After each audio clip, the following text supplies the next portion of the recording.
he started ditching less and less. And by the next year, he started his own Bible club at the school. Obviously, you have a gift for it because you see it. And the students you're working with a lot of times aren't the cream of the crop. You know what I mean? Right. So what is the secret then to building relationships? The depression is a real love letter to me because I had 2 heart attacks in 2020. Welcome to the Classroom Guy Management Podcast. Norris Jones. Is that correct, sir? Norris Jones, yes. Norris, the notorious Norris Jones. Yeah. Well, Norris, all right. So the name of the podcast is the Classroom Management Guys. It's all for teachers mainly, right? That's what it's for. You are perfect for this because you work here at the school and you're campus security. Is that right? Yep. Let's break it down. What is your job on a day-to-day basis with campus security? You know what? It's interesting because you would assume that it's, just breaking up fights all the time.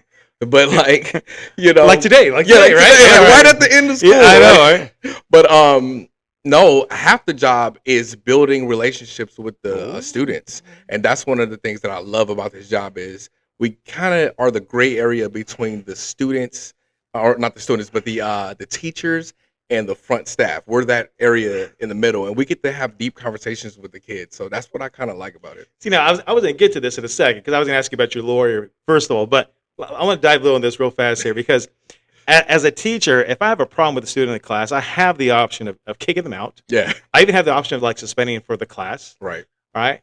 But as security, you don't have those options, right? No. So then, I assume that the answer is relationships, but how do you go about dealing with students that I might have trouble in my classroom, but somehow make it out there to you? How do you deal with them then? So this is a moniker I live by. And I know I'm security, but in the back of my mind, I'm always saying never be too much of anything. All right. So I'm going to expound on that. I'm with you. Because I don't want to have trouble relating not relating to people. So in my mind, I have to kind of detach myself from different cultures. So I'm African American, of course, right? But I want to be too African American that I can't reach a Latino.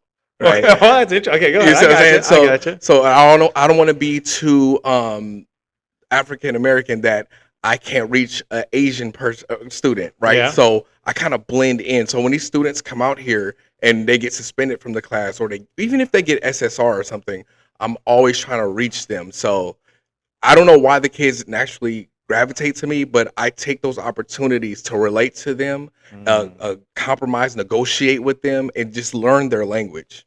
All right. So because most people would think campus security, your job is to sit there like this, right? Intimidating, right? Yeah. And tell kids get to class. But that's far from it. But that's far from it then, right? Right. It's far from it. That's okay. That's the first, weapon I got. But I am a Swiss Army knife. So I don't even want to go run it at first. I want to run to what's going on with you. How are you feeling today? I want to appeal to their mindset rather than just being the blunt force and telling them to get out of here, Wow. All right. So relationships. Relationships are key. It's key. And so here's the question. Because relationships take time. Yeah, of course. Have you been here since the beginning of the school year? No, I started in December, like the end of 2 days before the break. So we're talking half a semester. Yeah. Now, the reason I asked this question, because I see you out there, and I see the kids and you connecting. Yeah. Right? And I'm thinking that's pretty impressive for only having a few months to make that all happen. Yeah. So the secret sauce of that then, if you were to advise somebody, hey, and that's one thing, even in the classroom, let's talk about building relationships, right? Yeah. Obviously, you have a gift for it because you see it. And the students you're working with a lot of times aren't the cream of the crop. You know what I mean? Right. So what is the secret then to building relationships? I think the secret to building relationships is, you want to. Another moniker I live by. In the back of my mind, I got you. I talk on metaphors and similes and all that. Let's do it. But another moniker I live by is you're a farmer. Norris, you're a farmer that has seeds. All right. So I'm not trying to do too much at once, but I want to plant a seed in the student to make them think. And once that seed starts to blossom, they'll come back to me with a harvest. So they'll say something like, Mr. Norris, I thought about what you said. That stayed with me. Ooh. And there's the opportunity to build that relationship. Because if you just say get the class, get the class, get the class, no seeds are being planted. I gotcha. But if I plant something in them, I'll give you an example. I'll give you an example. So there was a student that came up to me randomly, and they started reciting poetry. Didn't know me from Adam, right? They didn't understand. They didn't know who I was. It was my first time, not my first day, but my first time meeting them. And they just started reciting their poetry. And then I said to the student something along the lines of, I acknowledged the gift that they had because they were really good, right? So I had to acknowledge that gift. And then I told them to use their gift to open doors for themselves in the future. And they did that thing where they go, and I was like, okay. And then that student came back to me. I thought about what you said, X, Y, and Z. And then now we have a working relationship. Wow. Now, it was this student. So I was going to ask you then, success stories. Yeah. Do you have a story you could think of where you were able to build a relationship early on? Yeah. And then when something did develop later on, you were able to deal with it better? Success stories is the question I guess we're looking for. I don't know how deep we can get.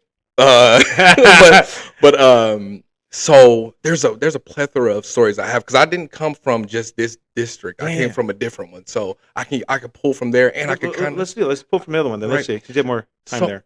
It, like in my old district, it was a high school, so there's a little bit more flexibility when it comes to like clubs and things of that nature. They can start more clubs there. So I had this student. He was a 9th grader, and he was a little bit troubled student. He was very troubled. But because of the diversity at the school and what I was able to talk to them about, I was able to go the extra mile and talk to them about religion, right? But of course, the rules in that school is they have to approach you first. Okay, right. We can't start the religious conversation, but if they engage with us, So I built a little rapport with this kid. He would always ditch and what have you. He would skip classes and what have you, and he would, when he skipped classes, he would show me Bible verses, and then I expound on that Bible verse as he's ditching, right? And I will expound on it. He'll say, "Oh, I never seen it that way before." And as I was breaking down scriptures for him, he started ditching less and less. And by the next year, he started his own Bible club at the school. And he got all his friends that ditched with him in the Bible club. That's what I'm talking about right there. Yeah. He's in college right now. As a matter of fact, he goes to CBU. So yeah. Really? Yeah. Now that's amazing. He turned this whole thing around. Yeah. That's amazing. Because I would think, because in the classroom, I'm thinking kids are ditching. They're up to no good. Yeah. More often than not. But with people like you there, building those relationships, then that not up to no good can lead to something great. Yes. I got this saying I say to myself is never go to war where there are no spoils. So if I'm engaging with a student and I see that nothing is going to come of this, I can kind of already tell by the conversations. There's unsuccessful stories, so I don't win every battle I fight.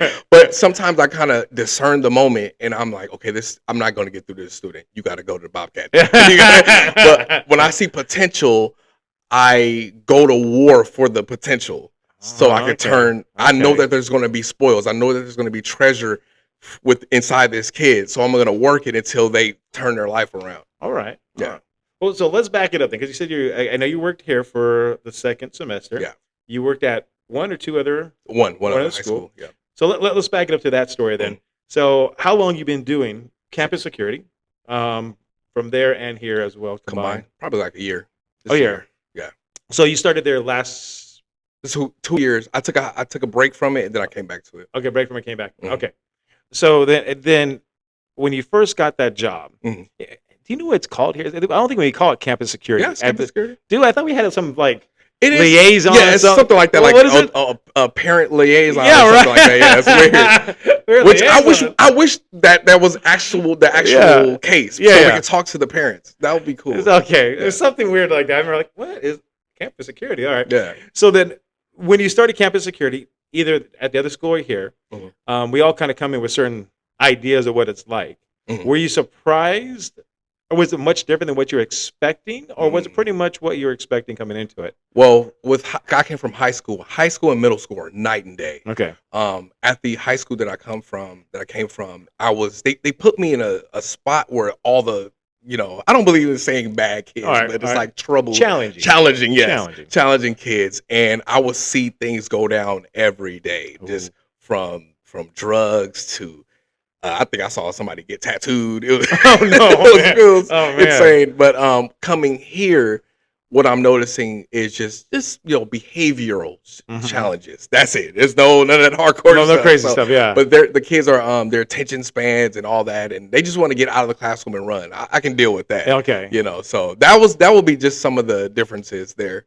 Just the activity of it all. So it wasn't necessarily challenge. It wasn't to the point where it wasn't unexpected what was going on. Right. It was just different. It's different, yeah. Different kind of animal. What do you prefer? I think I prefer high school. Yeah? Because, I think because they're adults, they're going into adulthood, they can glean from me better because I can tell something, I can say something to a kid here and it can go through one and out the other. But with the high school students, they tend to hold on to what I'm saying. Got it. And but there's some rare cases here where they'll hold on to what I'm saying. Yeah.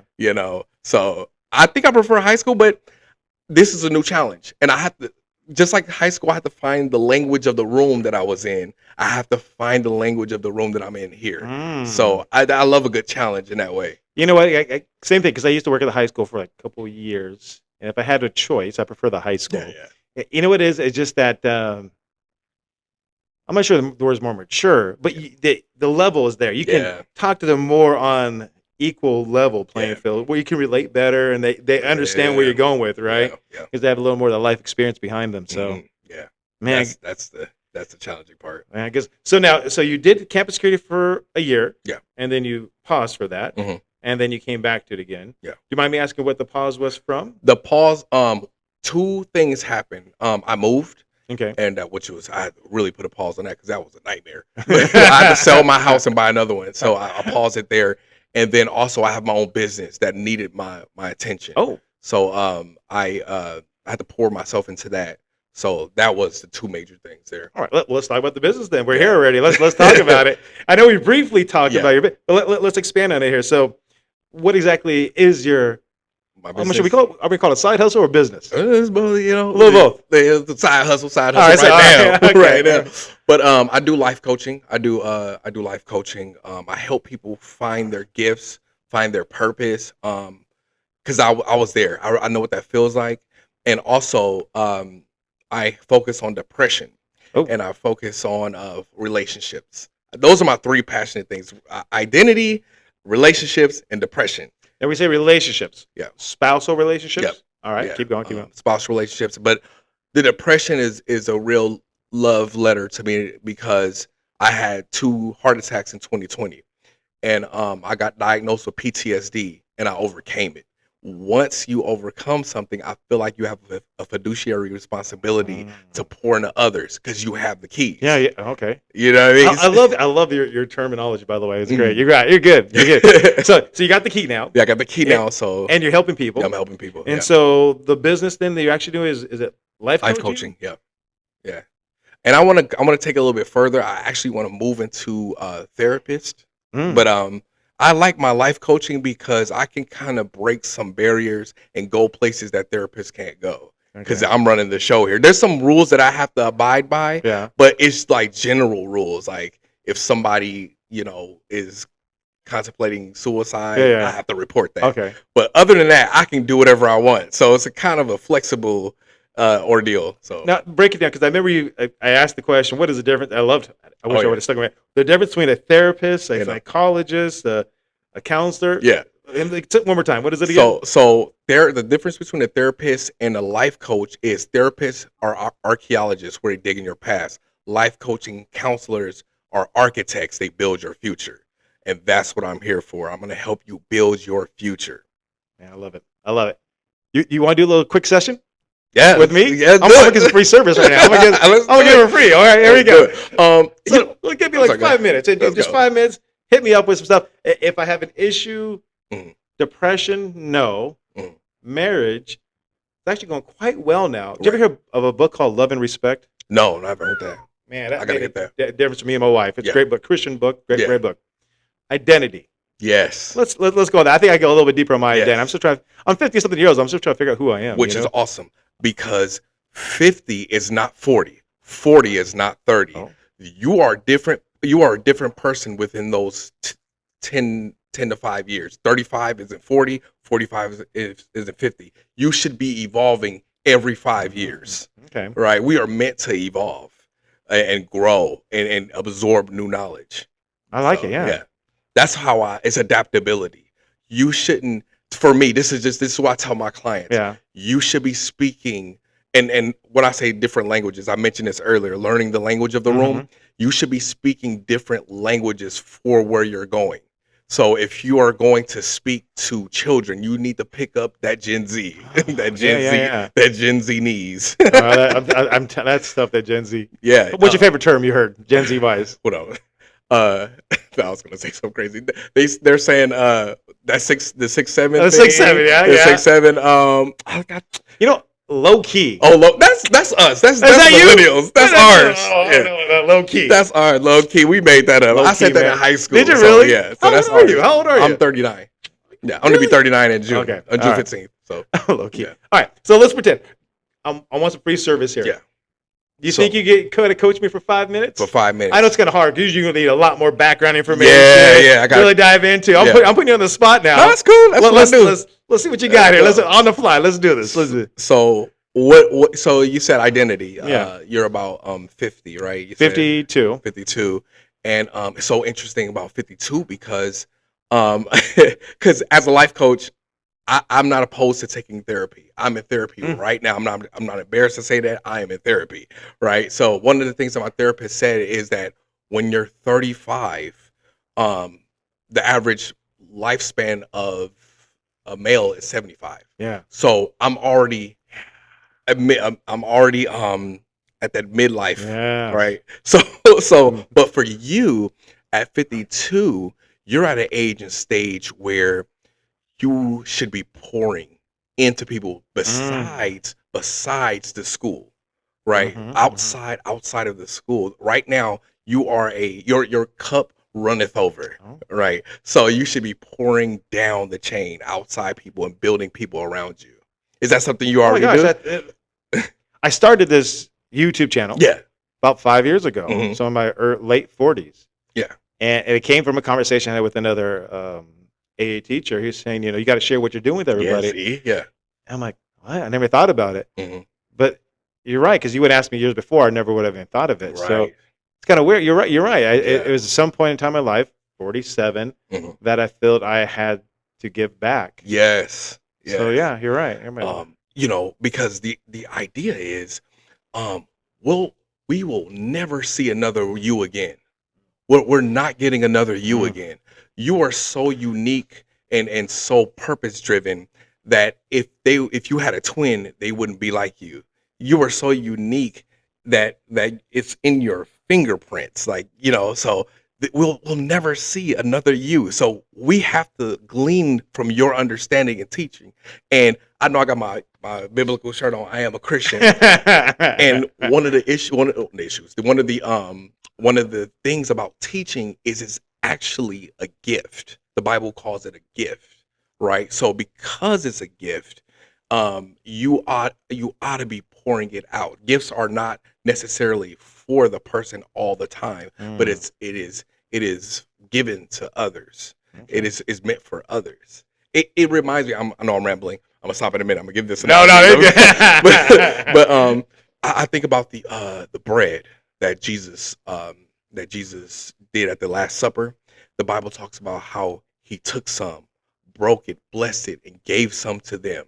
That's what he does. That's what God does with gifted people that have a gift. He takes them, breaks them, right? You go through that crisis in your life, and then he blesses it and he gives some to them. So all the people around you should be eating. They should be eating well. The people around you should be full of you, because you have influence.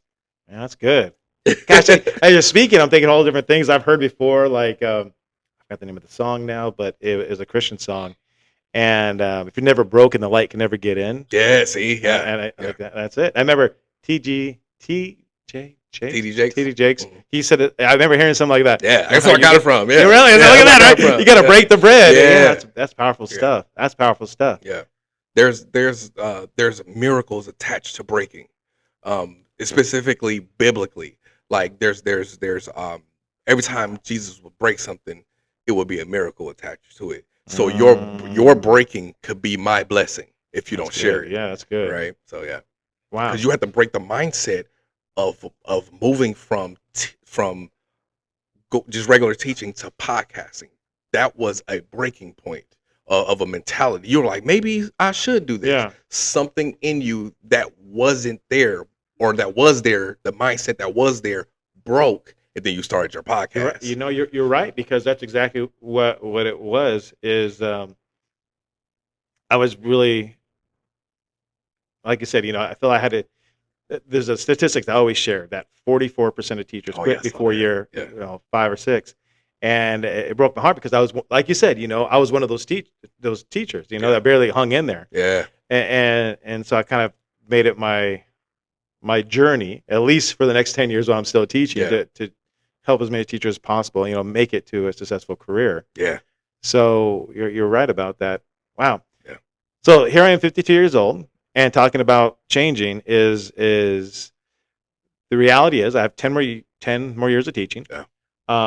My kids are older now. Mm-hmm. I got one just graduating high school this year. Yeah. And then 20 and 22. And so my wife and I started thinking, it's right around the corner. Yeah. It's just us, right? Mm-hmm. We're going to have to change our identity. We're going to have to change. We're going to have to change it, right? Yeah. And so that's what I think in the back of my mind I'm always thinking about is, who am I now, right? Yeah. For the longest time, I was the worker bee providing for the family, right. And then I was the father and the wife, and I'm still gonna be the father, I'm still gonna be the provider, Yep. But all that's shifting to the back burner because now it's gonna be my wife. So coming to the top of the list is gonna be the husband, Right. And so changing identity, you're right. And another TD Jakes ism is when I love this. He says, when I stop learning, that's when I start dying. Right. So you never want to stop learning. And it's so funny to take from what he's saying and break it down. If that's the case, then while you're teaching, you're giving life to other people. You see what I'm saying? Yeah. So you are a life giver as a father, but everybody around you should be living as well. Wow. Ooh, okay, that's good stuff. All right. I think my 5 minutes are up on that then. All right. Yeah. Wow. All right. So back then to your story. Yes, sir. Let me say one more thing. Please go ahead. Because I had this thought the other day. Some people do this, and I feel like I'm one of those people, not to toot my own horn, but some people get into a role, right? And they fit the bill. Mm-hmm. Other people get the role and they stretch the bill. They stretch it out. Hit me one more time with that. Say it again. So some people get into a role and they meet all the requirements and the standards. Okay. Right?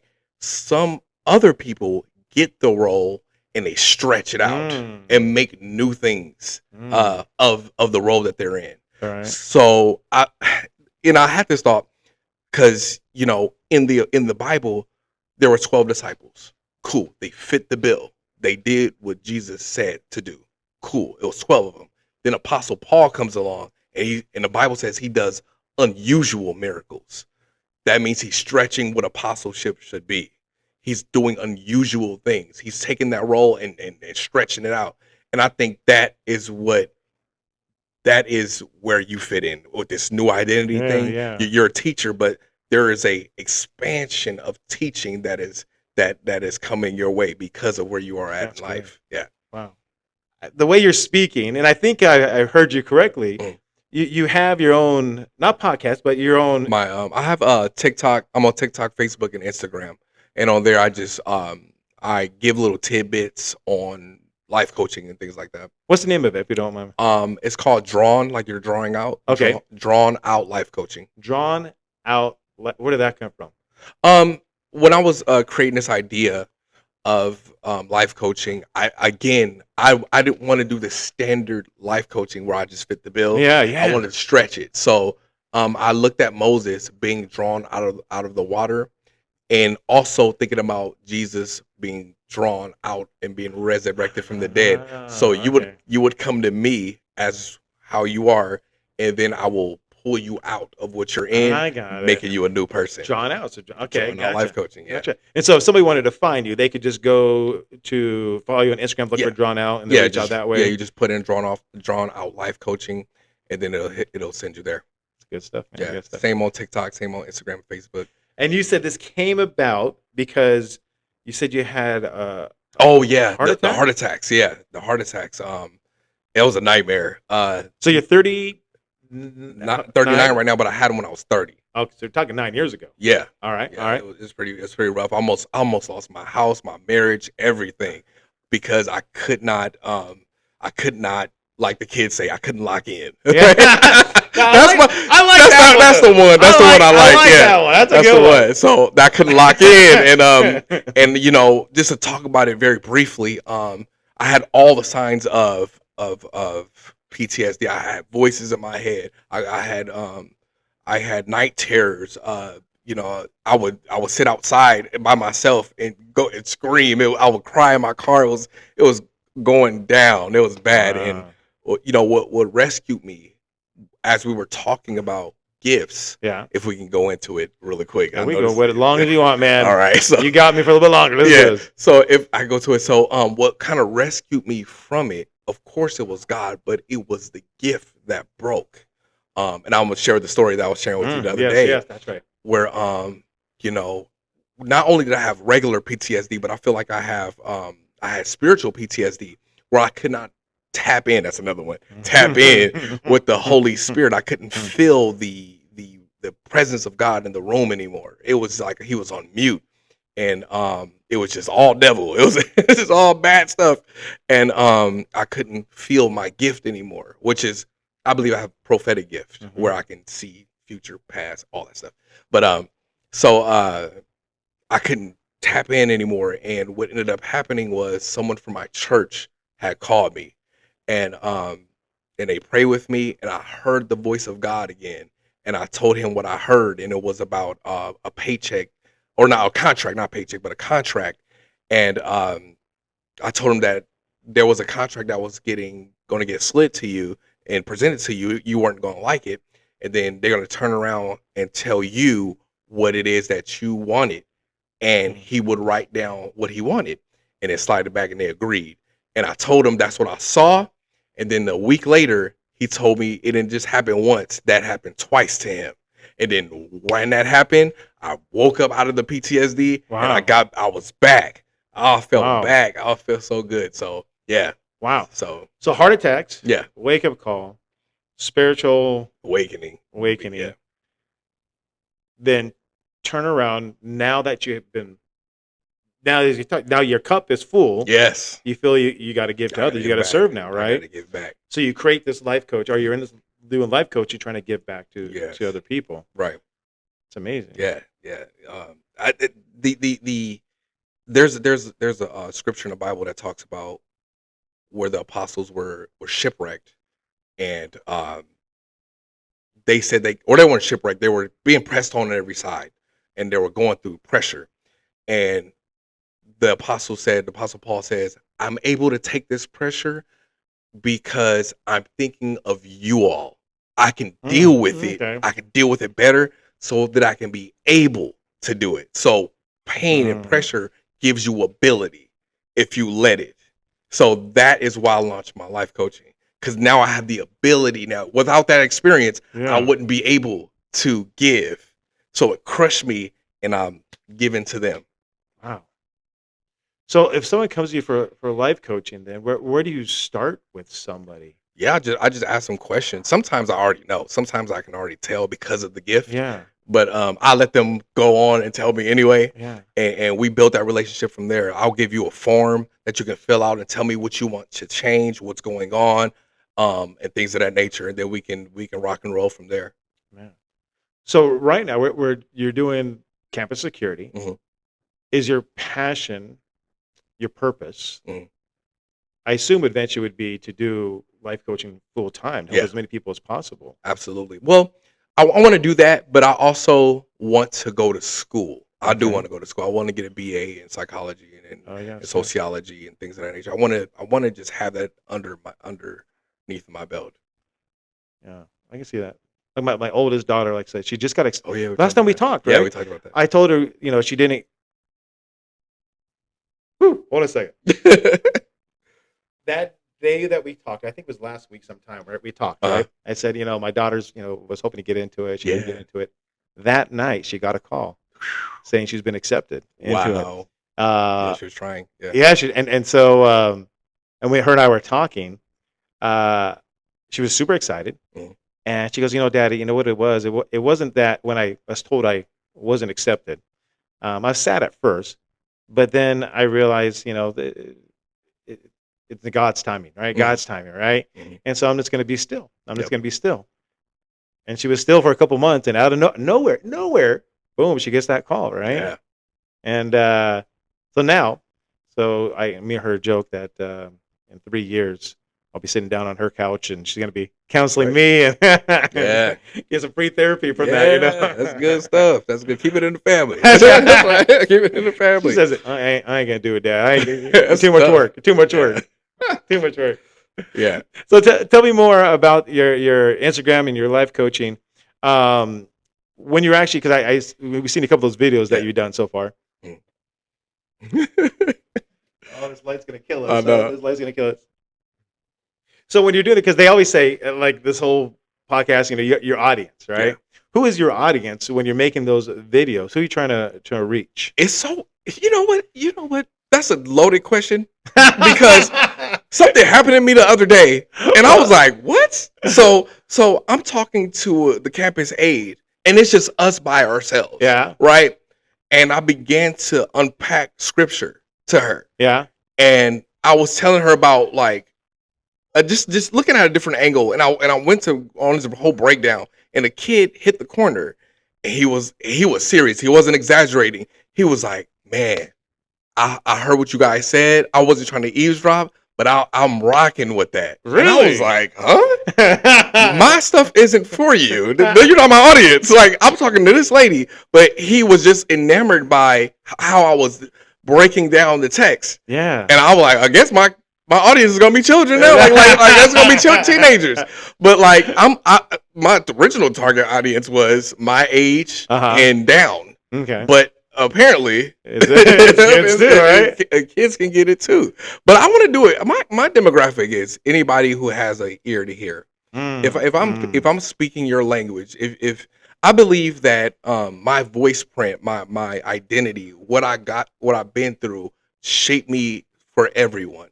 So it doesn't matter if you're young, old, rich, poor. My audience is everybody that can hear what I'm saying and they get it. And they say, I want to hear more of this guy. That's my audience. That's good. That's good. Yeah. Wow. So since this is the Classroom Management Guy podcast, and we're focused on teaching in the school, actually, it all has to do with that, right? It's all about the relationships. Like you said, it's all about the relationships. Absolutely. Right? I want you to end, and feel free to take a second to think about this. What is probably the most challenging thing this year at this school that you have experienced as campus security? Yeah. And then how did that play out? Yeah. Oh man. Without giving names, obviously. I'm not gonna give names. But it's not. I'm gonna tell you right now. It's not. I keep looking at this camera. Yeah, you're looking at it. But it's not what you might think it is. It's not breaking up a fight, which I did today. Yeah. Me too. I was there. Well, there was two of them, I think. Yeah, it was two of them. Yeah. It's not that. It's not kids running away from you and not listening. It's not that. One of the most challenging things for me is when a kid tells me a heartbreaking story and there's nothing I can do about it. There's nothing I can do. And I'll give you an example. Yeah. Like, I won't say any names, but I'll give the story. There was a kid that and I felt this because this happened to me before. There was a kid who walked up to me and said to me, kind of nervous telling this story. But yeah.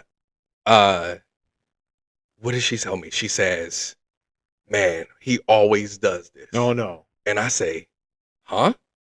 "Yeah, my dad. He always says he's gonna show up to my big moments because you know how they have the award ceremony, Yeah. and he didn't show up again. That broke me. That just shattered my heart. And there's nothing I can do. Yeah. There's nothing. What do you say? What do you say? You can't say, it's going to be better. Yeah, you because can't. Yeah. That's one of those things where in my life coaching, I'm not going to tell you that. Yeah. I'm not because I don't know if it's going to get better. Yeah. Who knows, right? So I can't do nothing. So it's like that's hurtful. I still to this day still can't do anything. Yeah, that's the tough part of this job. I got to you, me. man. I wasn't expecting. I was expecting a fight or kids not listening. Yeah. But you're to your core, from what I can tell, you're a relationship person. Yeah. And the thing that affects you the most is seeing people hurting. Yes. And nothing you can do about it. Yeah. That's the toughest part. Wow. Yeah. I don't believe in bad kids. There might be a parenting issue there. But I don't believe in bad kids. Because you can influence your children. Yeah. You have power to influence. If there's a parent listening to this video, you have the power. It's not technology. It's not you. Your kids are you, Junior, and you are the kids' future. Your parents. If there's any children listening to this, your parents are you in the future, and they're you in the past. So, yeah. Norris Jones. Yes. Hey, man, thank you for this. I'm not sure when this can be released, but this is the last day of school. I was going to let you go. No, I'm not letting you go yet. I want to find out the truth here. Yeah. As we are walking our 8th graders off campus, yeah, I look over at you. I swear you were getting a little teary-eyed. Oh, yeah, I was. Were you? Yeah, I was. Oh, you're such a softie, man. Yeah, yeah. And I haven't even been here that long. Right? That's the nature of the relationship. There you go. I built relationships very quickly here, and it just, I don't know. You know what? It was actually quite beautiful. It really was. It really was, man. I like seeing that. I like how you try to hide it, too. Oh, you're crying. I'm not crying. You're crying. All right. Norris Jones, thank you for being a guest on the sir. Classroom Management Guy podcast. And hey, if anybody's interested, find you Instagram, TikTok. One more time, what is it called? Drawn Out Life Coaching. Drawn Out Life Coaching. All right, sir.